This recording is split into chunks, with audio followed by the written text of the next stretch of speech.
bên yêu hoa vào bất tình khóc áo nắng bên một Asia hay đâu chỉ để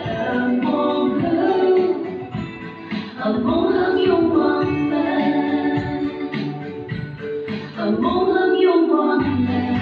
đâu ai chuyện này ý thơ ở về tai thấy tâm đó mong hương yêu quang bên đâu ý bay buồn là mong hương yêu quang bên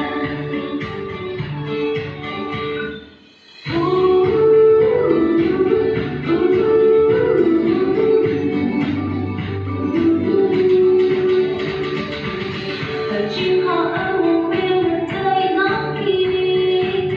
họ về ở đây còn mấy đầu không sáng hơn theo chim về ở mong hương yêu quang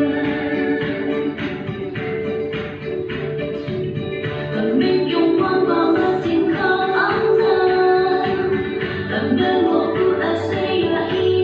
hay đâu chỉ để ở mong hương yêu quang